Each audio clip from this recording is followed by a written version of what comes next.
Hello and welcome to the National Press Theatre. Before we begin, we have a few important measures to share. To prevent disruptive and potential harmful audio feedback, incidents that can cause injuries, remind everyone in person to keep their earpieces away from the microphones at all time. When you are not using your earpiece, please place it face down in the middle of the sticker that you will find on the table. Please consult the cards on the table for guidelines to prevent audio feedback incidents. The measures are in place so that we can protect the health and safety of all our participants, including the interpreters and conduct of our business without interruption. Thank you for your cooperation.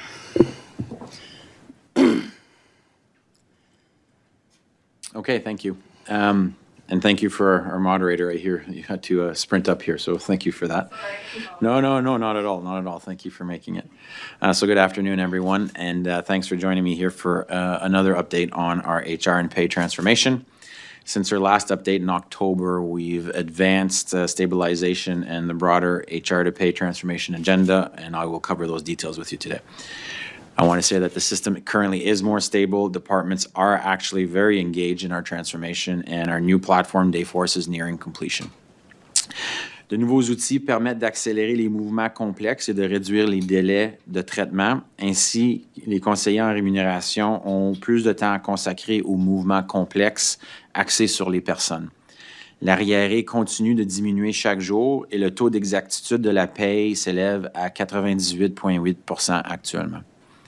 I mentioned last time, and it's still the case, that the most crucial errors stem from delayed or incorrect HR inputs, not always the system, which reinforces the need for strong HR practices. But departments are preparing for Dayforce and are sharing accountability, which is good to see, and Dayforce is approaching our full build. Earlier today, we were even able to show the federal employees a short demo of the user experience of what Dayforce will look like. With regards to the commitment tracker that you have before you, I'd like to report a few things. For current operation, the backlog continues to decrease at a steady rate. So we are at 80% of the targeted case completion for this year, which was 102,000 cases. For PSPC's 19,000 priority Vanguard cases, 70% have been processed, which is very much on track for our targets by June. Again, a reminder, Vanguard are our three pilot departments: Canadian Nuclear Safety Commission, Shared Service Canada, and Public Services and Procurement Canada. A minor quote-unquote win, if I could call it that, is the fact that our backlog is at below 100,000 cases for the first time in the history of Phoenix, and we are projecting it reaching into the 70,000 cases by the spring. So we are tracking positive for the continued backlog elimination. We've also worked on continuing to consolidate HR systems, existing HR systems across the Government of Canada. We've completed 3 departments so far, and we plan to have another 10 completed by the end of June. This is an area that we have been slowed down in our desired progress. We have 8 additional departments that will be completed in December of 2026, so we need to do better on this front, on the consolidation of existing HR systems. This is an area where we've seen slowdown. Pour ce qui est de la transformation, nous avons achevé 82% du développement de la validation de Dayforce. So we're at 82% completion for Dayforce configuration, and we will be on target to begin enterprise testing of Dayforce in June of this year. 50% des ministères ont revu leur processus de ressources humaines à la paye normalisée, donc on a le consensus de la moitié de la fonction publique. Et nous avons standardisé plus de 200 processus à travers la nouvelle plateforme de Dayforce. Et on va continuer d'augmenter ce chiffre au fur et à mesure qu'on procède. En ce qui a trait à la préparation des données, nous sommes à 80%, ce qui représente une augmentation de 50% depuis le mois d'octobre. As you'll remember, one of the big points in the Goss-Gilroy report is that we did not deal with data transfers, data migrations properly, so we feel very comfortable as it pertains to data migration for the 3 Vanguard departments. En ce qui concerne le centre de données, même si les travaux avaient progressé, lors de la dernière mise à jour, on a revu notre engagement après avoir réévalué notre approche et procédé avec des outils existants. Donc, on a réussi à éviter un appel d'offres, ce qui va nous permettre d'augmenter notre vélocité de livraison. C'est précisément en raison des résultats mixtes que vous voyez devant vous aujourd'hui qu'on fait nos appels aujourd'hui publiquement avec vous pour que vous puissiez suivre notre progrès. Nous voulons voir les choses qui avancent bien et celles pour lesquelles nous devons redoubler d'efforts.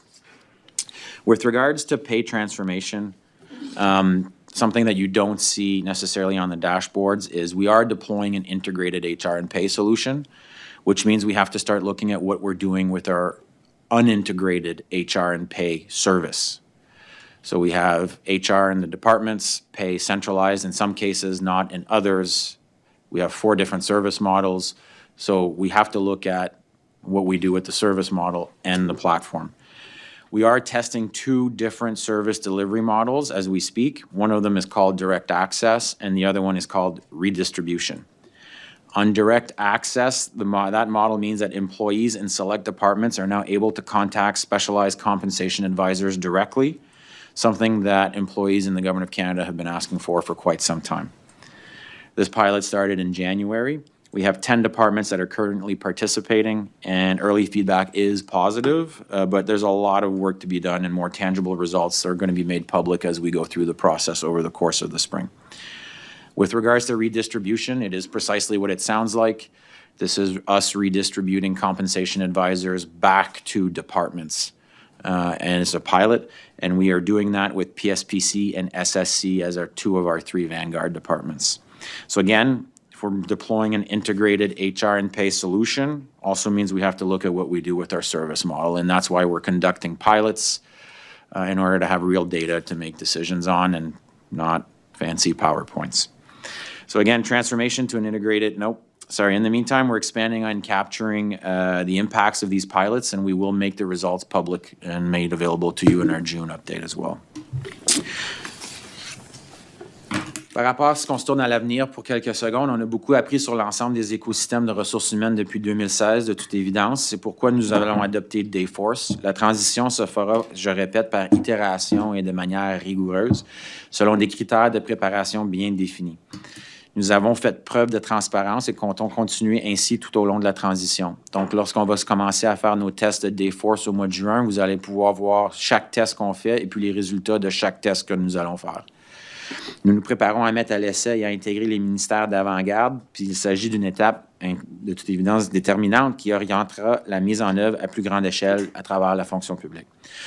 Le tout s'inscrit dans la plus grande initiative de modernisation numérique du gouvernement du Canada actuellement. Nos priorités restent inchangées. On veut soutenir nos employés, stabiliser les opérations courantes et mettre en place un système de ressources humaines et de paye fiable et centré sur les utilisateurs. So you've heard me say that the technical build is wrapping up. We expect to begin testing this June, and those results will obviously guide our Vanguard department adoptions, and I'll repeat, those tests will be made available publicly. So every pay run test that we do on Dayforce will be made available, as will the results. I'm happy to say that transformation is a shared accountability when it comes to HR and pay, and that we are seeing a lot of progress in moving together as departments and PSPC on this one. So at this point, I'm happy to take your questions. Okay, go ahead. Mateo Similera with the Ottawa Citizen. So between the WFAs and the early retirement incentive program, there's going to be a boatload of severance packages going out. Just wondering, how confident is the federal government right now that people will receive those severances on time? And what is your government doing to prepare for that influx? Yeah, no, I mean, that's a very topical, relevant question. We have a specialized service that we've created within the Pay Center to deal specifically with these cases. So we have a quote-unquote white glove service that we'll be able to deploy. We haven't had to do it yet because these things aren't quite bubbling up to the surface. So the actual data I can't give you, but the service is ready. People are trained. So that's one element. Another element is we're looking at what we can automate as much as possible. So we've started running test scripts on automation for some of these things to at least give us a preliminary analysis that a human could then review, because we wouldn't want to leave this to a machine in this case. So those are two things that we've brought to bear in the last few months now. And how confident are you that those will be successful? Are we expecting some bumps in the road, or are we expecting a kind of smooth sailing? We have, how would I say this to you? I've learned a long time ago never to say that things are always going to be smooth in the world of HR and pay. It would be a fallacy. And just to be clear, that has nothing to do with just the government of Canada. It's a complicated operation in the private sector as well. That being said, I feel pretty comfortable we'll be able to manage the volume at this point. It does line up as well with our case closure and our backlog closure strategy, in the sense that if someone is unfortunately affected with SIR, we're going to be closing more backlog. So in the way, those strategies are not competing, so that's why we feel fairly comfortable at this point. Hi. Oh my Hello. God. Sorry. I'm Catherine with the Canadian Press. I have some questions about staffing. I was first wondering if you could share a little bit more about the plan to redistribute compensation advisors back to the department. Wondering what what will look like. Yeah, at this point right now, I can't tell you what it'll look like because we've just started the pilots in January. But the goal was to try to get 2 departments where it wouldn't be extremely disruptive. So obviously PSPC makes sense since we manage the compensation advisors, to have compensation advisors reintegrated in the HR departments of those organizations in order to see and test out a whole bunch of assumptions that we have, that it will provide a better service, that the service will be closer to the user, that, maybe a department can right size according to their needs or not, as opposed to a standard model. Those are all things we're going to want to test over the course of the winter. So we started with SSC and PSPC. Even the process of returning people to departments just administratively, like those are the kinds of things we want to iron out. We're looking at maybe a few more departments. Don't ask me which. I won't tell you which because they're not finalized yet. But things are progressing nicely. Like, there's not been a negative impact to the current service level. So that's also interesting to see that in the middle of the change, the service level hasn't been impacted. A department like PSPC will be responsible for continuing the reduction of its own backlog, which will be something that we will keep an eye on as well. So this is about returning the accountability of pay and HR integrated, most likely back where it belongs. But we don't want to make an assumption. We want to test it first and then see what the results will be, and then how that'll influence our recommendations moving forward. Thanks. And then with, workforce adjustment and other, job cuts within the public service, I'm wondering if you can share if there are any cuts planned or that have planned at the Pay Center, and how many of these jobs will be people working on Phoenix or working on the transition to Dayforce? Yeah, you didn't like our answer initially on that one, so it's okay. I've always said from the beginning, and I think when I was first hired, I was told, and I agreed, like, the current model is not sustainable. Like, this is not a way to run HR and pay in any organization. So I want to start there. The people we have on force right now on our team, we need them to move forward with SIR and ERI and transformation. Like, it's a big load. So I mean, in part, I'm answering your question by saying, like, we need these people over the course of the foreseeable future, keeping in mind that the model we have is not sustainable. Like, we it's just not something that we want to continue operating in. That's why we're looking at different operating models, service models. That's why the technology has to all come in to hopefully start bringing some of these costs under control. Not hopefully, to bring some of these costs under control. There's also a lot of other factors that I just don't have an answer for right now with regards to what the Pay Center of the future looks like. Dayforce we have assumption as to how it's going to work. We know what happened last time we had assumptions and acted on those assumptions too early. And then here we are. So we want to give it time. We want to have Vanguard go through, and then we'll make some decisions. So that's the, unfortunately, like, not black and white answer to your question, if that helps. So right now, PSPC isn't really planning to cut many staff or any at the Pay Centers? No, at this point, everybody's full hands on deck to make sure we serve the Government of Canada employees that are affected. Thanks. Hi, Marlo Glass from the Hill Times. I just wanted to get you to expand on something that you said. Of course, like, the initial idea of Phoenix was to centralize pay within the Government of Canada, but you're talking a lot about, I guess, returning these service functions to departments. Can you expand on that? Like, what exactly will Dayforce look like going forward? Is it going to be this centralized hub or department specific? Yeah, so not that anyone needs any history on Phoenix necessarily, but the decision was made in the 2000s to federate HR in 100+ organizations and centralize pay for the most part at PSPC, which I think that's proven to be problematic, as we all know. And then we went a step further and decided to decouple an integrated platform like Phoenix or Oracle, in this case, the supplier, which had an integrated HR and pay solution, and we decoupled it, which made things even worse. Okay, so in the process of bringing Humpty Dumpty back together again, so to speak, we have to reunite HR and pay technically. So that platform will be centrally managed. Processes are being standardized as we speak. We have over 60 or 70 different letter of offer procedures, for example, and the new platform will have a handful. And we will control that very, very tightly. As it pertains to the service part of it, I don't have an answer yet. That's why we're running the pilots. So we want to see what it looks like to keep things centrally where we can. But keep in mind, not every department is served by the pay center. It's only about half of the government, grosso modo. And that creates a problem too, because some departments feed into the pay center their own independent way, and then another group of departments goes through the pay center. It's a little bit complicated to manage. So that's what we need to figure out in the next few months. And that's why these pilots are going to help. So is it better to have direct access centrally managed? Is it better to maybe send them back? Is it better to keep status quo? We'll have those results later on in the spring, and that's what we'll be able to share with you guys. Hopefully that helps. Like, I'm trying to decomplexify a job that I now unfortunately know intimately too well. That does sound really complicated. Thank you. You mentioned the direct access pilot and that there are 10 departments involved in that. What are those departments?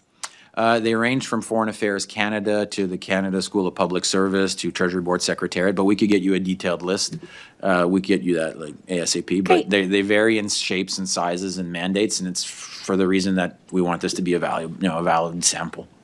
Great. And my final question, as you know, we recently passed the 10-year anniversary of Phoenix.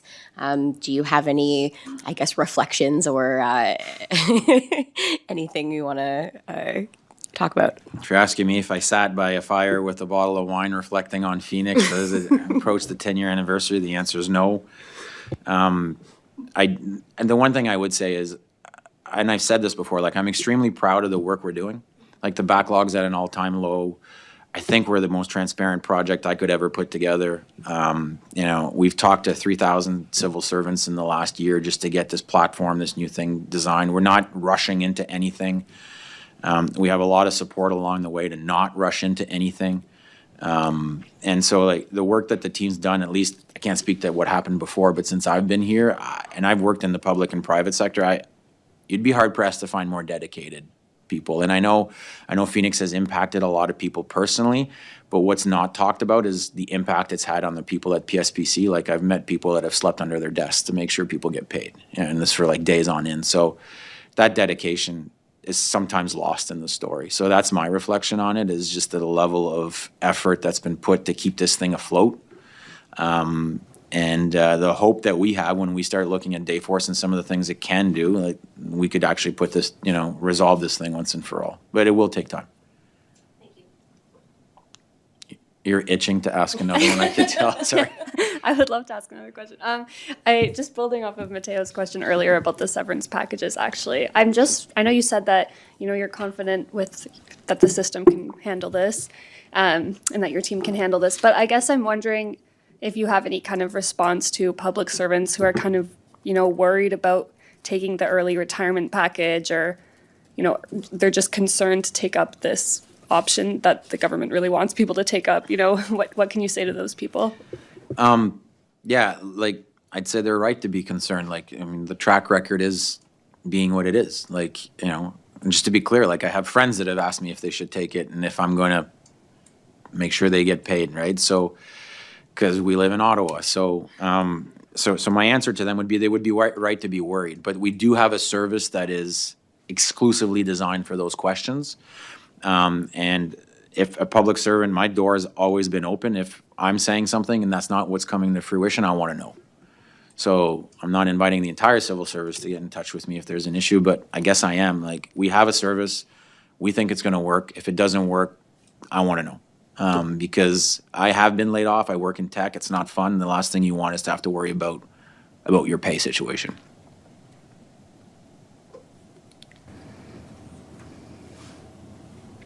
Good? I think we're good. Okay. Thank you very much. We're done.